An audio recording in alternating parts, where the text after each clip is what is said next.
दूसरों को बदलना है तो पहले स्वयं बदलो। एक ज्ञानी इंसान बाकी सभी अज्ञानियों को ज्ञान दे सकता है, लेकिन उससे पहले जरूरी है मनुष्य को स्वयं अपने ज्ञान का अहंकार ना हो, वह दूसरों को खुद से नीचे ना समझे। इसलिए आज की कहानी बहुत ही ज्यादा जरूरी है। लेकिन अगर आप चैनल पर नए हैं तो चैनल को सब्सक्राइब करें और कमेंट बॉक्स में नमो बुद्धाय लिखना ना भूलें। चलिए कहानी को शुरू करते हैं। यह कहानी है गौतम बुद्ध की और उनके एक शिष्य की। गौतम बुद्ध के मठ में हमेशा से ही एक नियम चला आ रहा था कि जिस भी शिष्य को बुद्धत्व की प्राप्ति हो जाती थी वह उसे आसपास के गांव में प्रवचन देने के लिए भेजा करते थे, ताकि वह जाकर लोगों का ज्ञानवर्धन कर सके। गौतम बुद्ध का एक शिष्य था जो कि कई सालों से प्रतीक्षा कर रहा था कि गौतम बुद्ध भी उसे प्रवचन देने के लिए किसी गांव में भेजें। लेकिन काफी वक्त गुजर जाने के बाद भी बुद्ध ने उस शिष्य को प्रवचन देने के लिए नहीं भेजा। एक दिन उसने सोचा क्यों ना मैं खुद ही बुद्ध के पास जाकर उनसे कह दूं कि वह मुझे प्रवचन देने के लिए भेजें। उसने ऐसा ही किया और वह बुद्ध के पास पहुंचा। शिष्य बोला, बुद्ध, मुझे इस मठ में शिक्षा प्राप्त करते हुए काफी समय हो गया है, इसलिए मैं चाहता हूँ अब आप मुझे प्रवचन देने के लिए गांव में भेज दें। बुद्ध बोले, शिष्य, अभी तुम्हारा वक्त नहीं आया है, इसलिए तुम कुछ वक्त और प्रतीक्षा करो। शिष्य बोला, गुरुजी, और कितनी प्रतीक्षा करूं? मुझे इस मठ में आए हुए सालों साल गुजर चुके हैं।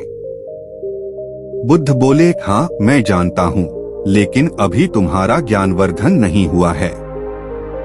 यह सुनते ही शिष्य को क्रोध आ गया और वह बोला, मैं तो आपसे ही ज्ञान प्राप्त कर रहा हूँ।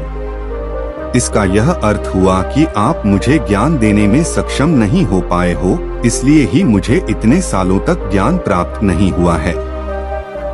शिष्य की बात सुनते ही बुद्ध समझ गए कि अब इसे शब्दों के द्वारा समझाना उचित नहीं है, क्योंकि उसकी बुद्धि अब किसी भी बात को ग्रहण नहीं करेगी। बुद्ध बोले, ठीक है, यदि तुम्हारी यही इच्छा है तो मैं तुम्हें पास के एक गांव में प्रवचन देने के लिए भेज देता हूँ। कल ही उधर जाओ और लोगों को ज्ञान बांटो और अपना अनुभव बताओ। ऐसा सुनते ही शिष्य खुश हो गया और वह कल सुबह बुद्ध के बताए हुए गांव में प्रवचन देने के लिए चला गया। अगले दिन वह प्रवचन देकर बुद्ध के पास लौटा। बुद्ध बोले, अरे, तुमने यह क्या हालत बना रखी है? शिष्य बोला, बुद्ध, आपने यह मुझे कैसे गांव में भेज दिया? वहां तो किसी ने मेरी कोई भी बात नहीं सुनी, उल्टा सबने मुझे मिलकर पीट दिया। कोई मुझे भिक्षा देने को भी तैयार नहीं था और जिन्होंने मुझे भिक्षा दी वह मुझे फेंक कर दी। उस गांव के लोग तो बड़े ही अज्ञानी और मूर्ख है।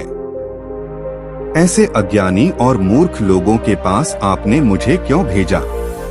बुद्ध बोले, पर यह तो तुम्हारी स्वयं की इच्छा थी कि तुम प्रवचन देने जाओ। शिष्य बोला, बुद्ध, आप मुझे किसी और गांव में प्रवचन देने के लिए भेज दीजिए। बुद्ध बोले, ठीक है, लेकिन मैं तुम्हें कल नहीं परसों भेजूंगा ताकि तुम्हारे घाव भर सके। और वैसे भी कल मैंने अपने एक और शिष्य को प्रवचन देने के लिए उसी गांव में भेजा है। जिस गांव में तुम गए थे देखते हैं उसका अनुभव कैसा रहता है। ऐसा सुनकर शिष्य बोला, ठीक है बुद्ध, जैसी आपकी इच्छा। अब दूसरा शिष्य गांव में प्रवचन देने के बाद बुद्ध के पास आया। उसकी हालत भी पहले शिष्य की तरह थी। उसे गांव के लोगों ने पीट दिया था। उसे देखकर बुद्ध बोले, शिष्य बताओ, कैसा रहा तुम्हारा अनुभव? जब बुद्ध और दूसरे शिष्य की बातचीत चल रही थी तब पहले शिष्य भी वहीं मौजूद था। दूसरा शिष्य बोला, बुद्ध, उस गांव के लोग तो बहुत भोले हैं, उन लोगों को ज्ञान की बहुत जरूरत है। वहां के लोगों ने मुझे भिक्षा तक नहीं दी, लेकिन जिन्होंने दी उन्होंने फेंक कर दी। मैं समझ चुका था कि वह लोग बहुत भोले हैं, इसलिए मैंने उनकी किसी भी बात का बुरा नहीं माना। उनके फेंके गए पैसों को देखकर मैंने क्रोध नहीं किया। तब उनके मन में एक प्रश्न उठा कि हमारे इतने तिरस्कार के बाद भी यह कैसे इतने संयम में है। धीरे धीरे उनका हृदय बदल रहा है। मुझे आशा है कि जब मैं दूसरी बार उस गांव में जाऊंगा तो कुछ और बदलाव उन लोगों में कर पाऊंगा। दूसरे शिष्य की बातें सुनकर पहले शिष्य को समझ आने लगा कि आखिर क्यों बुद्ध मुझे प्रवचन देने के लिए नहीं भेज रहे थे। पहला शिष्य बुद्ध के चरणों में गिर पड़ा और कहने लगा, आप सही थे। मैं वह इंसान नहीं बन पाया हूँ जो लोगों को बदल पाऊं। अभी मेरे अंदर अहंकार है जिसके कारण मैं लोगों को अज्ञानी समझता हूँ। सबसे बड़ा अज्ञानी तो मैं खुद हूँ। मेरे भीतर स्वयं को जानने की क्षमता नहीं है। मेरे अंदर ना धैर्य है ना ही संयम है। बुद्ध बोले, शिष्य कभी भी कोई भी कार्य तुरंत सफल नहीं होता। लोगों को समझने के लिए पहले हमें उनसे सहानुभूति रखनी होगी। उनके द्वारा दिए गए कष्टों को भी झेलना पड़ेगा। सब कुछ हमेशा धीरे धीरे बदलता है, लेकिन उससे पहले जरूरी है मनुष्य का स्वयं बदलना। हर परिस्थिति में हमेशा अच्छे इंसान बने रहो। चीजें भले ही देर से सही हो, लेकिन होती जरूर है। बुद्ध की बात सुनकर दोनों शिष्य ने उन्हें प्रणाम किया। इस कहानी से हमें यह शिक्षा मिलती है कि एक ज्ञानी मनुष्य को हमेशा ही संयम से काम लेना चाहिए।